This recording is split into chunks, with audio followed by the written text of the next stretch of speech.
Soybean की फसल पर तीसरा स्प्रे।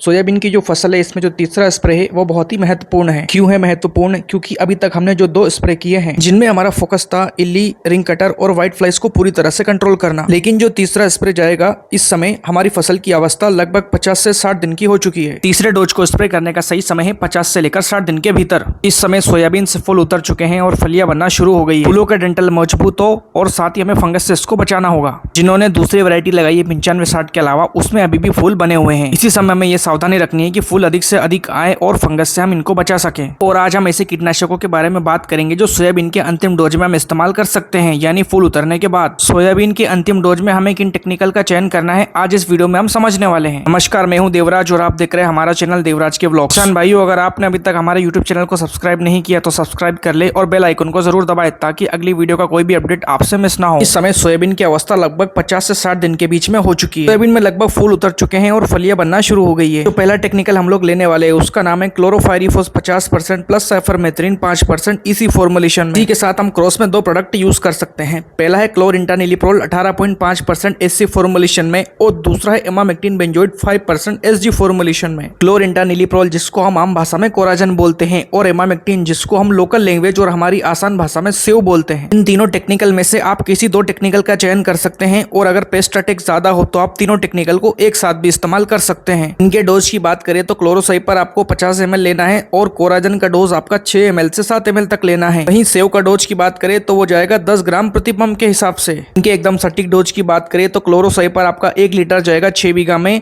150 ml कोराजन आपका जाएगा 6 बीघा में और लगभग 250 ग्राम सेव भी आपके 6 बीघा में इस्तेमाल होंगे। तीसरे डोज में सेकंड कॉम्बिनेशन की बात करें तो आप ले सकते हैं ट्रॉपिकल कंपनी का टेगहिकीमा और उसके साथ क्लोरोफाइरिफोस 50% और साइपरमेथ्रिन 5%। ट्रॉपिकल की टेगहिकीमा के अंदर 3 कंटेंट पहले से ही होते हैं। इसमें आपका इमामेक्टिन 1.9%, साथ में कोराजन 5% और डेल्टामेथ्रिन 1% होता है। और इसी के साथ हम फाल्ट करते हैं क्लोरोसाइपर 500 ml टेगहिकीमा और 500 ml क्लोरोसाइपर आपका 6 बीघा तक स्प्रे होता है। सोयाबीन के तीसरे डोज में तीसरे कॉम्बिनेशन की अगर हम बात करें तो उसका नाम है Coragen plus emamectin plus thiamethoxam 12.6% plus lambda cyhalothrin 9.5%। इसमें आपको 150 ml कोराजन, आधा लीटर थायोलेमडा और लगभग 250 ग्राम सेव लेना है और ये भी आपका 6 बीघा का डोज रहेगा। वहीं किसान भाइयों, अगर आपके खेत में मच्छरों की भी समस्या है तो आप यूपीएल कंपनी का अर्गाइल ले सकते हैं। इसके अलावा बाइफेंथ्रिन 10% इसी फॉर्मुलेशन में आता है वो ले सकते हैं और अगर वो भी नहीं मिलता है तो आप एसिटामिप्रिड 20% एसपी, इन तीनों में से किसी एक का चयन कर सकते हैं। ये तो हो गया हमारा इल्ली के लिए कॉम्बिनेशन। इन 3 कॉम्बिनेशन में से हम किसी को भी चूज कर सकते हैं और मच्छरों के लिए जो हमने 3 टेक्निकल रिकमेंड किए उनमें से किसी एक का चयन भी कर सकते हैं। अब बात करते हैं एनपीके की कि इस समय इस अवस्था में हमें कौन सा एनपीके देना है और कितना देना है।